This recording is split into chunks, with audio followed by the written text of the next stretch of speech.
Hi, welcome to Tales from the Sky Lounge. It's a podcast about business, consulting, and venture investing. We get out there in the world, we talk to people who are making it happen, and we get their stories. And if you could like and subscribe, it really helps us get our message out. Today's guest in the Sky Lounge, Kathryn O'Day. Hi, Kathryn. Hey, Todd. It's great to be here. Yeah, it's awesome having you. I'm really looking forward to this. Why don't you tell us a little bit about who you are and what you're working on? Sure. So I have been in the startup world for the last decade and a half, building companies, including multiple exits to large tech companies. And then I joined the dark side a few years ago as an investor. And now I'm a partner at Atlanta Ventures, where we do early stage investing. And we also have a venture studio.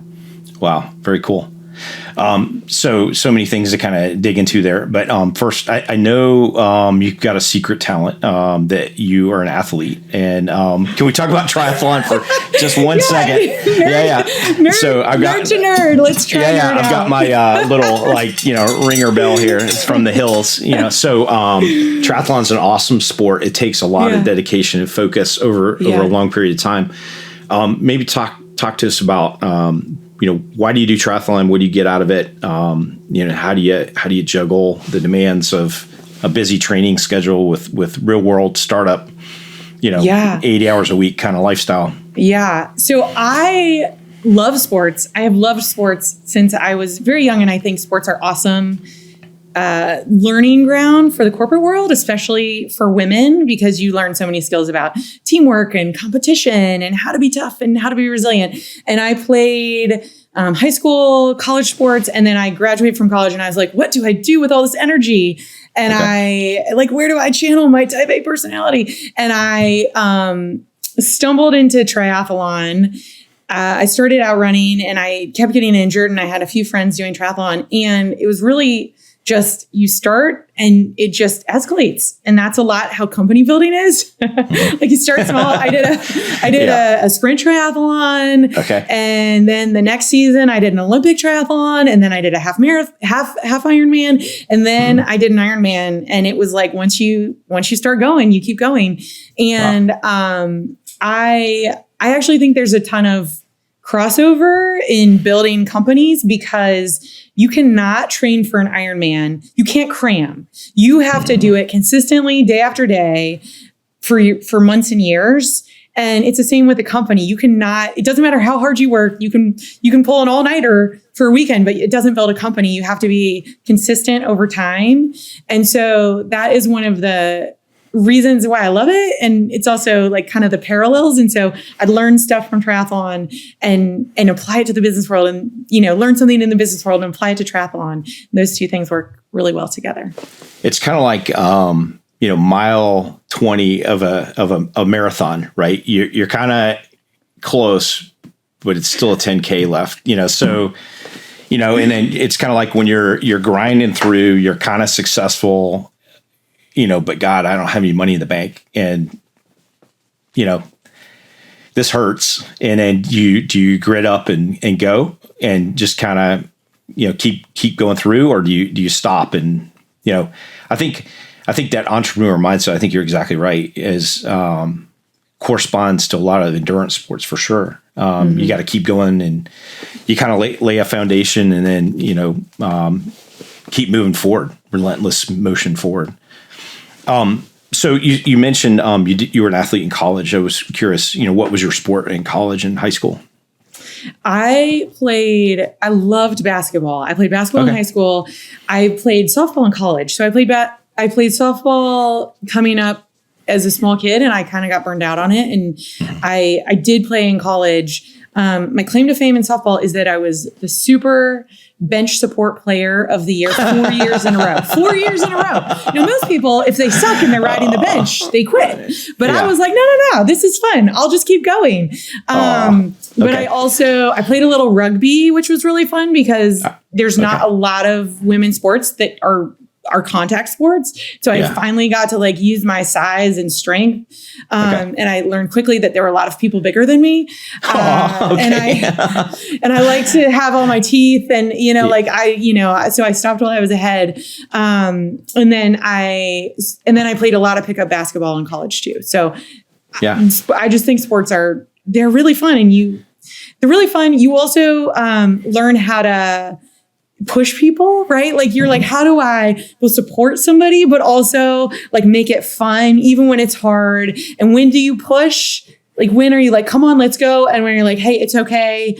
Like you're having a bad day and that's not a problem. And so you kind of learn all those different pieces and every sport is different, but there's it's kind of like every tech company, right? Every tech company, it's different culture, but there's a lot of things that carry over across different companies. Yeah. And then you mentioned something I want to go back, that particularly for women, sports is you learn a lot of really cool lessons. And I know you're just at Venture Atlanta and there was a women's breakfast, right? If I remember right. Yeah. So what, I obviously wasn't in that room and actually they physically said, no, you can't come in here. It's like, I'm sure. But what do you talk about to the next generation of women? I mean, you're obviously very successful and kind of been through the ringer, what advice would you give to the next generation, or what insights did y'all uncover at that breakfast? Yeah. One thing I talk about a lot is confidence, and that you can just be confident starting now. And I think that is so important. And I see that this is kind of a silly example. I'm just going to go with it. But like little boys, somebody says like, oh, you can't climb the jungle gym. And they're like, oh, yes, I can. And they've never done it before, but they're going to figure out how to climb the jungle gym. Or somebody's like, you don't know how to do Pokemon card trading. And you're like, I have a great Pokemon card at home.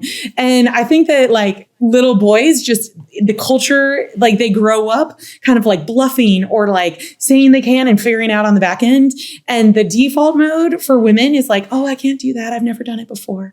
And so I think there's a lot of like, we can spend a lot of energy and encouragement on like pushing women to just like say that you can do it and then figure it out on the back end. And you don't have to like, everybody's pretending like, and I've seen that from top CEOs who behind the scenes, like they go on stage, they're amazing. Their company is totally successful. Behind the scenes, they're like, we don't know what we're doing.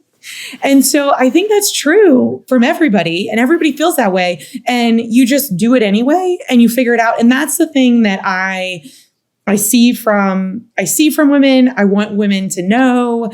I want the next generation to know, is that you don't have to have it all figured out to show up in a room and belong there. Yeah.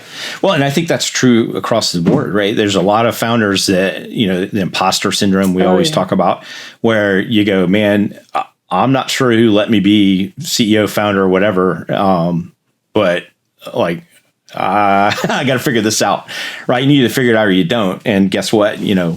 Everybody's figuring it out. So may as well, be you. And you're in that seat for a reason. And just keep going forward. Keep plowing through, and you'll get the help you need along the way. And there's a lot of people that'll help you in business. So I think that's another tough lesson too, is you don't have to do it all, right? You can ask for help from your network. Yeah. Let's talk about Pardot for a second. Like, what a fascinating story. So you were very early in at Pardot and had a very successful exit or exits, I guess. I don't know how you measure that. But so what were the early days like at Pardot? I guess how did you come across that company and get recruited in? Did you know somebody, or how did that work? Yes, I had come back to Atlanta. I was looking for a job. I had done nothing in technology. And I was at a party and I ran into a high school classmate, and he was at the parent company of Pardot. And I said, well, he's like, send me your resume. And I sent it over, and I went in and I was like, listen, I don't know about technology, but here's the research I've done. And they hired me. They hired me to do sales. Wow. And nice. they were making a bet that somebody who had done fundraising for a nonprofit could transition into sales. And what I learned is that I was much better at customer success. Okay. and I also learned that you didn't need to know technology to be great at a tech company. There's a funny story early on where number one, I was like, the internet's out. And the head of engineering came over and plugged in my Ethernet cord. Oh no. I was like, Stina, the internet's broken.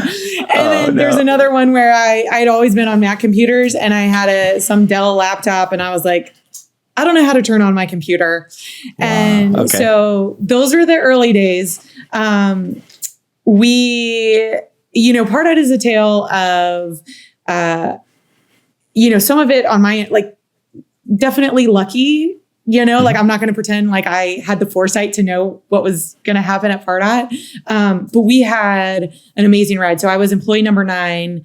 By the time, 3 or 4 years in, we were acquired by ExactTarget for $95 million. We'd been largely bootstrapped up until that point.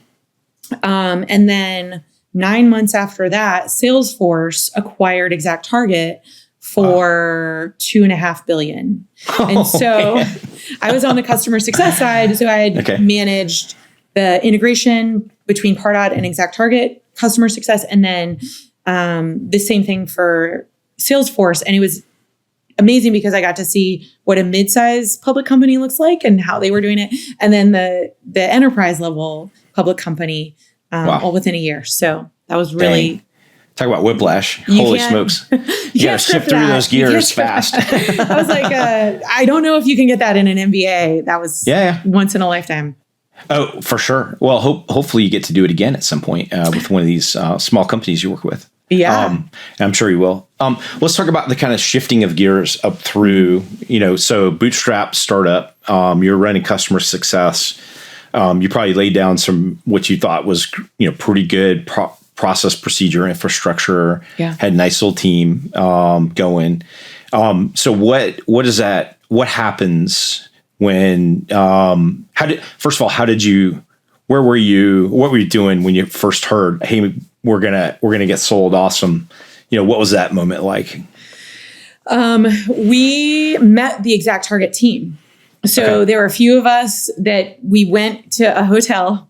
It was offsite. It was like, hey, we're going to do this offsite thing. We met the ExactTarget team. We all went around, and let's bring it back to Ironman. I was training to do Hawaii. So it was the World Championship, and I was a month out from doing Hawaii. And I was like, hey, well, this is going to be announced. I'm going to be gone. So just so you guys know. But when I was in Hawaii, I saw somebody in an ExactTarget kit. Their race uniform was branded with ExactTarget, and he was an ExactTarget employee. And so it was just this amazing serendipity. And I was like, this is meant to be. This is incredible that we're connecting out here in the middle of the Pacific Ocean while this acquisition is being announced stateside. It was amazing. And so the thing that hit home was everybody was so nice. I mean, people were so nice, so down to earth, and it was really a great culture fit. And so that was the first acquisition, and the ExactTarget team was absolutely wonderful, and they had a really strong culture, just like Pardot. And so that was just a great fit for us. And then the next announcement, I had come into work early, probably coming from a workout, and I was in the office early, and Adam Blitzer, the COO and co-founder of Pardot, pulled us into his office, and he said, hey, remember that scenario where Marketo, who's our largest competitor, got acquired by Salesforce? And we were like, oh shit. He's like, yeah, it's us. It's us instead. Yeah. We're like, ah! Yeah. And so we were totally thrilled. And the other thing that's hilarious that happened in that moment, we had just been about to transition from Gmail to Outlook. And ExactTarget used Outlook, and everybody was like, this was the hardest part of the acquisition for people, that you're going to have to change to Outlook. And Salesforce used Gmail. And so we were like, oh my God, we're going to keep our Gmails. So you got whiplash from email. Yeah, email. We got it. Yeah. And Salesforce was another amazing culture. Like they were a much bigger company, but in terms of values and how they treat employees and what they care about, it was just really fortunate that we, again, 2 awesome outcomes. And one of the things that was really interesting that I wouldn't have thought, lesson to other founders out there, one of the things that Salesforce said in the due diligence process was like, oh, we had looked in your space and we hadn't found anybody that we thought would be a good fit. Meaning they hadn't found somebody who they thought would be a personality fit. And there were other like good companies, but they really wanted somebody that they felt like they could work with and have a long-term partnership with. And so I think a lot of people think all business acquisition, all M&A is just a spreadsheet and do the numbers work. But really, business is about relationships and people, and can you work with people? And being able to work with people is what translates to business success. And so big companies know this too. And so never underestimate the power of being nice and how that can further your business outcomes. Absolutely. Well, culture is huge, and it's surprising how often it comes up in these success stories, we talk about on podcasts. So maybe talk about, so if you're coaching some of these new companies, brand new companies, right? At some point, culture's got to come up. And then culture comes up whether you are intentional about it or not, right? It evolves. Yeah. So it's better to get ahead of it. We all pull from our past experiences. So you had a lot of very positive experiences, it sounds like, at Pardot and, subsequent companies. What cultural elements did you take away from Pardot that you would roll into the next one? Yeah. Being nice sounds like, a big one, be friendly. That's why you're great at customer success. but I think it's across the board, right? Be friendly and be nice. What else culturally did Pardot honor and hold up as a cultural component? So we had 3 core values: positive, supportive, and self-starting. Okay. And we hired on those values. We looked for people who embodied those values in the interview process. And we had specific questions that would help vet those qualities. And then we would also look at them in performance reviews. And then we would hold people to that standard. So if somebody was not being positive, there's a correction there.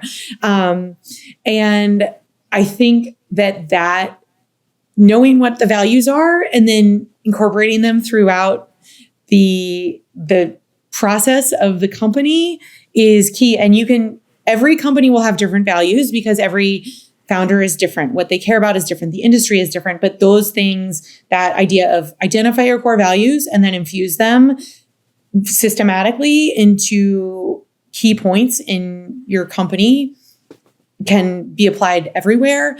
The other thing that Pardot did that was more of a philosophy was be the best place to be an employee, be the best place to be a customer.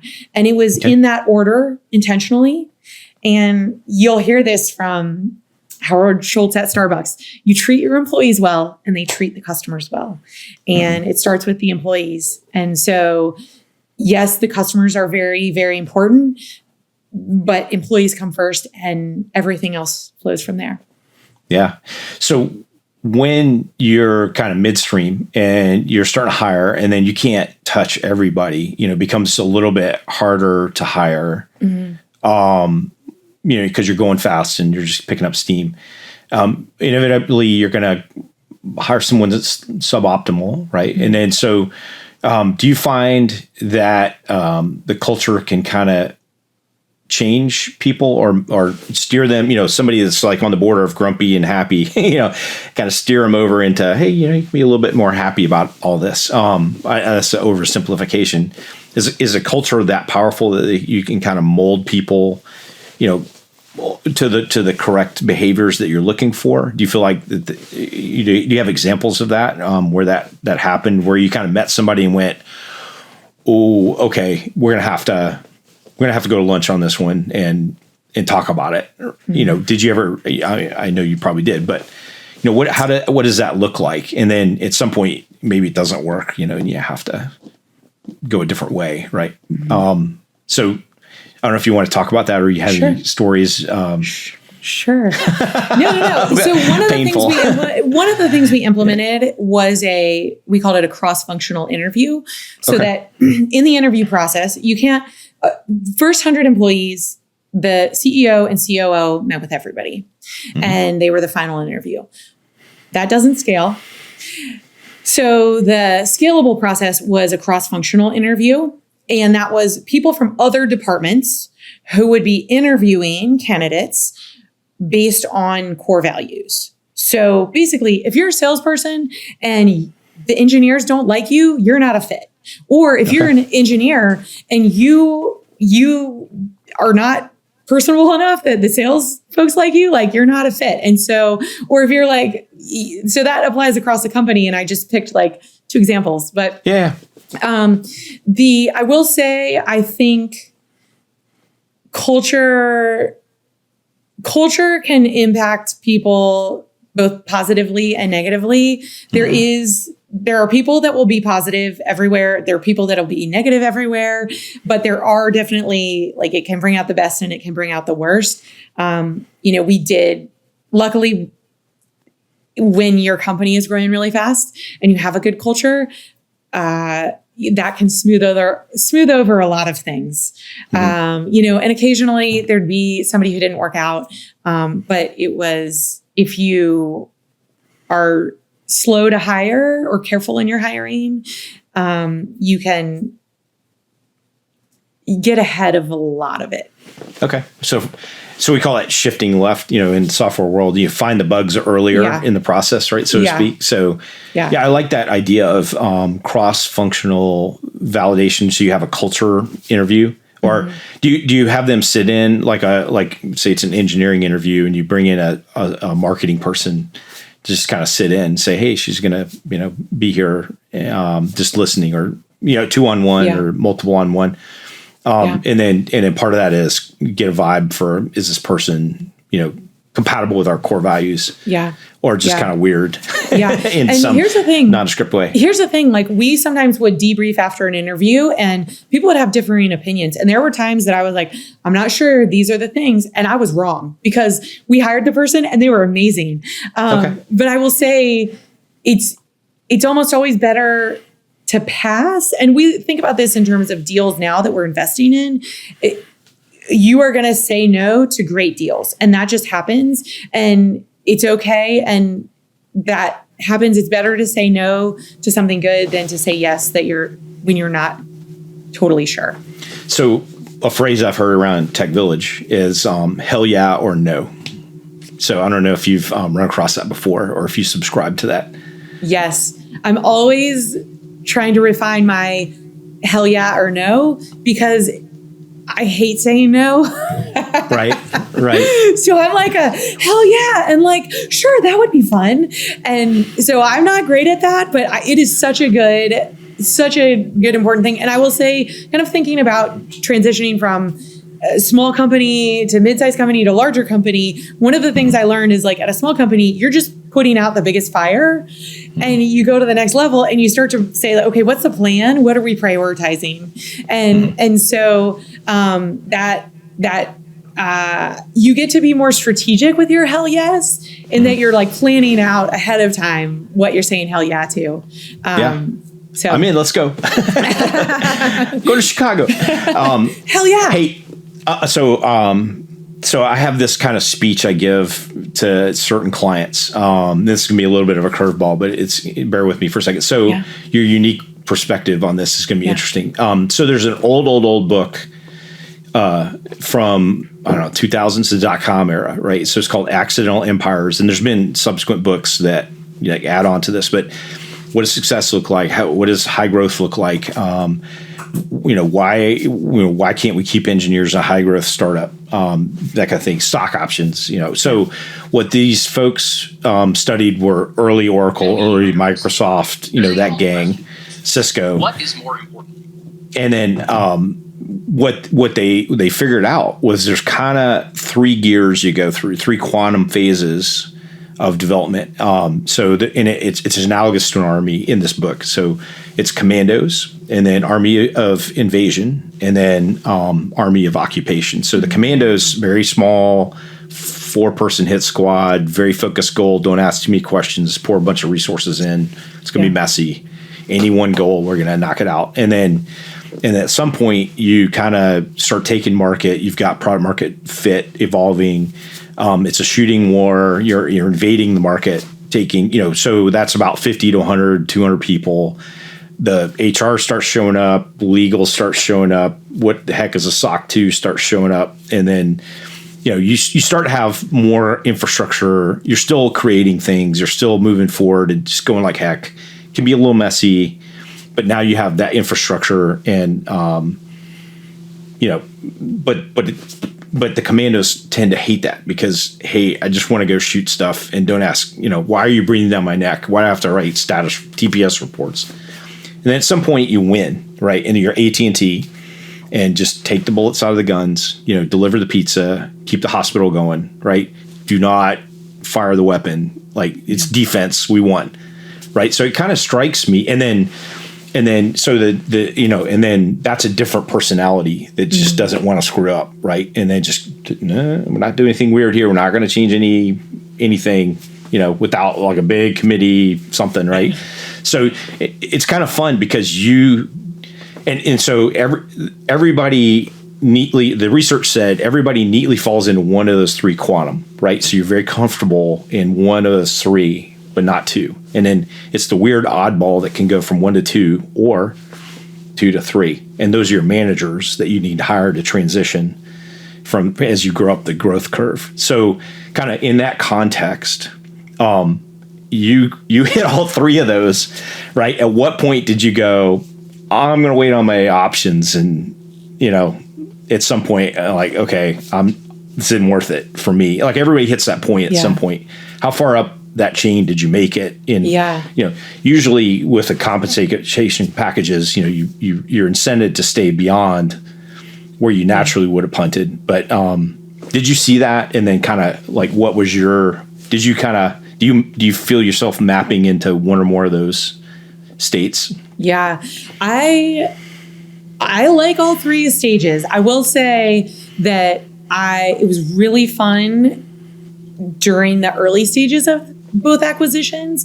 And, Salesforce, I was there for a year and change post-acquisition. It was really fun, all the learnings and the figuring stuff out, because that's like a startup, right? Like just a little bit of your guerrilla warfare. Everybody's a cowboy. You're just figuring stuff out. And then I got to a point where it was a lot of, and this is a very startup perspective. There are tons of amazing corporate jobs, but I was like, I feel like I'm talking more about the work than actually doing the work. Right. I have to do a presentation about what I'm going to do to multiple people, and then I can do the thing. But then the priorities have changed. And so actually that project is going to be sidelined and it's this project. And so that was the point where I was like, I want to go back and do it again. And I know more now, and I can, bring it and learn new things. And so that's when I left and went to Rigor. Okay. And I was head of customer success at Rigor for a year. And then I moved into the COO role. And it was at the commando stage when I joined, and we morphed into the invading army stage over time. And so that was another awesome journey. Yeah. So let's talk about that. So Rigor was, talk about what Rigor does. And then you sold to Splunk. Okay. Yep. All right. So great Rigor, company. Yeah, great company, and just acquired by Cisco. So another double acquisition. So Rigor is web performance software, which means it helps companies keep their websites fast. So if you're an e-commerce company and if it's slow when you check out, you're going somewhere else. So it's very important for e-commerce companies and media companies to have a fast website. And so that's what Rigor monitored and helped you make your website faster. And what was amazing at Rigor, and I tell this story all the time, We had capital initially to get started, and different points we went out to raise money, and we got term sheets. And each point we said, you know what? We're just about to hit the next milestone. Let's just keep going. And so, we got to $1 million in ARR, and that unlocked, now you're like, okay, we can get a line of credit from Silicon Valley Bank. And then you go a little further and you're like, okay, our line of credit's a little bigger. Like now we can get profitable, and we can, just grow organically. And it was really interesting when in the sales process for Rigor, Splunk was looking at other people in the space. Right. And other people in the space had raised a lot more capital. Okay. And so Splunk did the analysis of like, this is the technology that we would like to offer our customers. We can get it at, 5x the price, or we can get it with Rigor. And because we had stayed lean and scrappy, Rigor was a home run, and it was a great outcome for everybody. And I always share that story because I think it's important for people to know that, raising a lot of money can be amazing and do great things. And there's many wonderful stories where that's exactly right, and it works out great for everybody. But you can also have great outcomes without raising a lot of money. And so it's always about what's right for your company, run the numbers, what's a good fit for your personality, what is the market looking like, to just give yourself a lot of options. Yeah. Okay. So that kind of brings us into, what you're doing now, right? So Atlanta Ventures, and so sounds like you love the commando, early, mix it up, let's create a bunch of stuff really quick, on a shoestring. And my passion lies there too. I mean, there's nothing like it. From going from napkin to $1 million is amazing. It's not for everybody, and it's gut wrenching, and it's hard. And gritty, right? But it's very rewarding when you can figure it out. I feel like, talking to a bunch of people at Venture Atlanta, no secret, venture capital is having a tough time right now, with valuations and exits, and, the pipeline's kind of a little bit gummed up. A lot of people are having a hard time getting that second round of funding.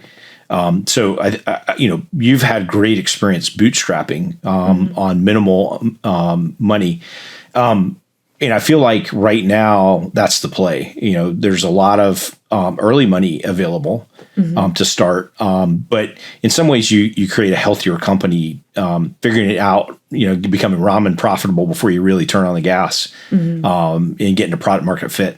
So let me back up. So, what is Atlanta Ventures? And it's a little bit different, right? It's, how would you describe what you do, or what your company does? Yeah, we do early stage tech investing. And then we also have a venture studio. So the way we explain it, we empower entrepreneurs to start, grow, and learn. And the overarching mission is to help entrepreneurs. So I spend 99% of my time having meetings with entrepreneurs, writing blogs, trying to be helpful to entrepreneurs, just put the information out there in the world. The greatest thing of all time is if somebody builds a company and they don't need us, right? Yeah. That's the best. Great, do it. I always say the best way to raise money is to not need it. Well, actually, the best way to raise money is to have your customers pay you. This is the most old-fashioned way to raise money. And from that, the thing that investors love is if you don't need their money. So that's the message that I always like to put out in the world. And that's the learn piece that we're always trying to just be helpful, share our lessons. The start piece is that we co-found companies with amazing founders from the idea market stage. So we're looking for awesome founders that are looking for an idea. They've had some experience. They've done it before, and they're crazy enough to want to do it again. They know what they're in for, and they want to start something else. And so some examples that have come out of the venture studio are Greensy, which does autonomous software for commercial lawnmowers. In-Town Golf Club, which is a private social club for golfers. Sales Loft, came out of Studio before it was called Studio. In the early days of Pardot, there were other companies were incubating at Pardot. And it was very funny because when Pardot was acquired, they were like, who are these other people who are here? And it was Sales Loft, it was Rigor. That was already happening in the very early days. And then we have some early companies right now, Zinnia, Undaunted Security. And we're looking at what are big markets that we think are going to be big in 3 to 5 years, and then matching an amazing entrepreneur with that market. Okay. And we have, marketing, financial resources. We help with payroll. We do all the logistics so that you can just focus on customer discovery and building. And then on the grow piece is that we do early stage, so seed, Series A, investing in subscription technology companies, mostly B2B SaaS. Okay. Yeah. Well, and then so do you have a staff that, I could just see the brain trust, a couple margaritas go, okay, let's kind of noodle through what's going on. Or, how formal are you with, okay, we're going to go out there in the world. We're going to pay for subscriptions. We're going to, get research. We're going to talk to as many people as we can. Where do those ideas come from? Or do you you're down there next to Georgia Tech, so I imagine a ton of ideas come from Klaus and all those types. Ideas come from everywhere, and so it's really important to be in the world. Some ideas come from Pardot came from solving a business problem for another company. They were trying to figure out how to do lead generation and lead management. And so they built their own internal tool. Some markets that we like right now are the creator economy. Everybody wants to work for themselves. People want fractional jobs. Businesses want that too. So fast forward 3 to 5 years, people are going to need even more tools to run their own business. We love robotics. Healthcare at home, right? People want to age in place. How do we do remote monitoring? How do we let people age in place? So those are just snapshot. We've had some crazy ideas that are now probably a little late, like a smart toilet. I don't know if that one's good for a podcast, but those are existing in the world. People are already pretty far along on some of those. So those are some of the markets that we like. Those ideas come from everywhere. I mean, everybody's reading all the time, looking ahead. Those can come from everywhere. And then the other thing I will say is that we love the mom test, which is written by, I think, a Georgia Tech grad. And the idea is if you tell somebody your idea, everybody's going to say they love your idea, right? Great idea. So what you have to do is you have to ask just questions about people's problems, and you have to see what people are willing to pay for. Okay. And so in the studio, we wait to build technology, even though we're building tech companies. We do a lot of let's spin up a website and see who signs up. Let's see if somebody will pay for us to solve it manually, and just tons of iteration on the learning. And then from there, we just keep stepping it up until all of a sudden, you're forming a company and you're kicked out of the nest. Yeah. So you have an interesting, I am fascinated by culture. So you just reminded me, you have the little gong, right? Can you talk about the gong? What that's all about? Yeah. The gong started at Pardot, and every time there was a deal, you used to get to ring the gong. And it was very funny because at first you'd be like, oh my God, there's the gong. It's so amazing. And then it started to happen so much that then we had to have a gong ceremony every Friday, and it'd be a specific point in time so that it wouldn't disturb people on their calls. And it's just a very, I think you always want to look for ways to infuse fun and celebration into every startup culture, because startups are hard and there's always more problems. People are always looking ahead at the next thing. And so you just have to take a moment to celebrate the wins. And so the gong is a great example. We used to have parties. Right. We had $1 million party and a $10 million party. Okay. And those were awesome. We had somebody who was amazing. She used to write a limerick for every deal that was closed. And that No was kidding. scalable. Okay. That was scalable for like the first, that was scalable when you were closing like a few deals a week. And then it got to be not scalable. Right. But there's all different fun stories. And those are the stories that you remember. You need Dude, GPT to keep up at I know. scale. Write me a Sorry, limerick. Jennifer, you've been replaced. Yeah. Aw. And then there was some ritual too, right? And maybe it's Tech Village, but when you get to be a certain size, you get kicked out of the nest, right? And then you get to ring the gong, right? Yeah. Now but you have to move out. Yeah, they have at the Tech Village. You get a party when you graduate, and it's amazing. And that's for the venture studio. We have like after you've raised $1 million of external capital, or you have this many employees, or you have an office space that you need to move into because you're like building robotic mowers. And then at the Tech Village, once you have about 30 to 50 people range, ain't no more office space for you. You got to go find your own place. And I always joke that it's like, you got to move out of your parents' basement. You gotta find your own internet. You gotta buy your own snacks. You gotta do your own events. Yeah. Well, yeah. So that sounds like that. It's funny how that corresponds into that second phase. Okay, you figured it out. There's a little bit of product market fit. You have customers. Probably have like $1 million ARR, or at least line of sight to it, right? And then you're building infrastructure. Hey, go use somebody else's Wi-Fi, right? If how do you find things to invest in? Venture Land is great. All these little companies, and not so little companies, big companies are growing. There's probably way too many meetings to keep up with. How do you stay sane? And then where what does your, I guess, pipeline look like? And then kind of how do you, deals can come from anywhere, right? At some point they got to come through the funnel, and then you got to, make sure you don't drop them as much as possible, and then give everybody a fair shot. But you have to cut quick, and then get to the ones who are going to have legs. What does that thought process look like? Yeah, we love to meet founders early. So we love to meet people. If you have an idea, great. We'll meet with you. We have office hours where we just do an open session. We'll share all our advice. We'll give you all the insider information, how we make decisions. So we share openly on how we make decisions, what we care about. So we love to meet people early, and we think about lines, not dots. So this is a Mark Suster.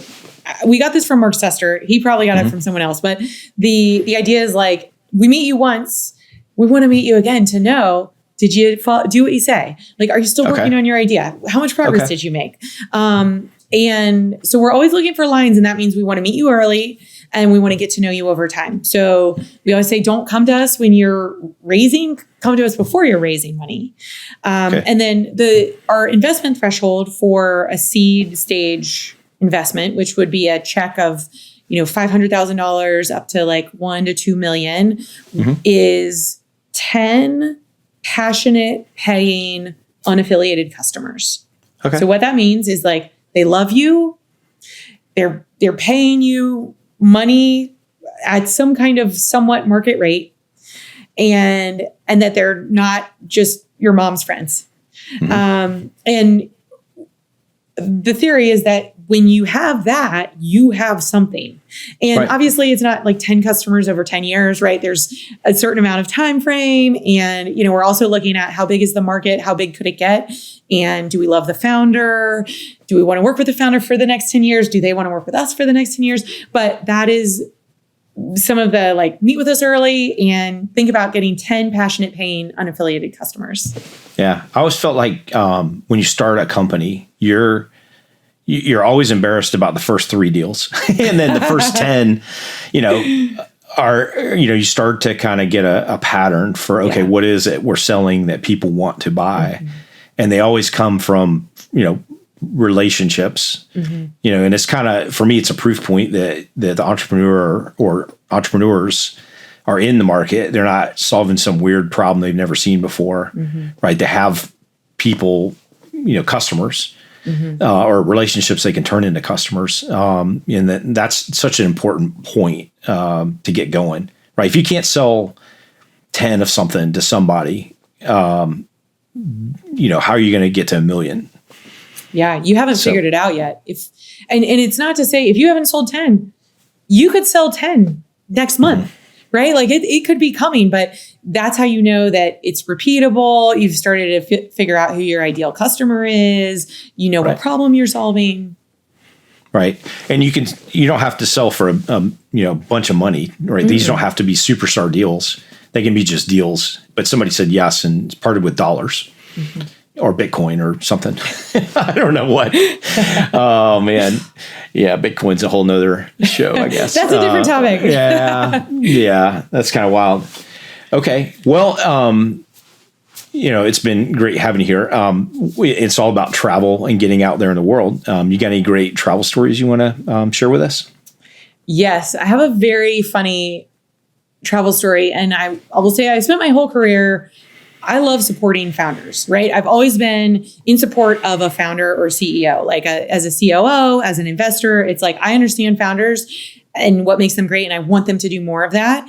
And so this was probably the first month I worked at Rigor. And we were traveling to Memphis to meet with our largest customer. And I'm sure we were flying Southwest Airlines. Maybe it was a shitty Delta flight. I don't know. And the CEO, Craig Hyde, just is the ultimate founder in he's just like, yeah, I'm going to do the thing. I'm going to figure it out. Totally confident. And he was like, let's board. And I'm like, no, I don't have, no. I'm in the B boarding section. It's calling for A. I'm in the B. And he's like, no, come on. Don't be such a rule follower. It's no big deal. Just walk through, be confident. And so he hands his ticket in and he just strolls right through. And I hand my ticket and they say, ma'am, this is not your section. Please step aside. And he just turns around and smirks at me. And I'm like, this is why you're a great founder. And this is why I'm the COO, because I love rules. Yeah. And so that was like a quintessential travel story of founders. So I learned my lesson. I never cut in the airport line again. No. Okay. Well, you're a rule follower. That's important, I think. Well, how can people get in touch with you after this if they want to follow up and they got the next great idea for you? Yeah, I would love that. So you can find me on LinkedIn. I am trying to share helpful information about events or advice to founders. I have a weekly newsletter at Substack. So KathrynO'Day.substack.com. And then if you like videos and want to see me doing some running and making jokes about my kids and husband, I'm on Instagram at Kathryn O'Day. And then Atlanta Ventures, we have a great newsletter, lots of advice, information about events. And then we also, you can go to our event page. You can see we have in-person meetup coming up. We have a virtual meetup. So we'd love to connect with people in all of those ways. Great. Well, it's been great having you here. Todd, thank you for having me. Thank you. Bye for now. Thanks for joining us in the Sky Lounge. Please like and subscribe to hear more from Tales from the Sky Lounge here and anywhere else you get your podcasts.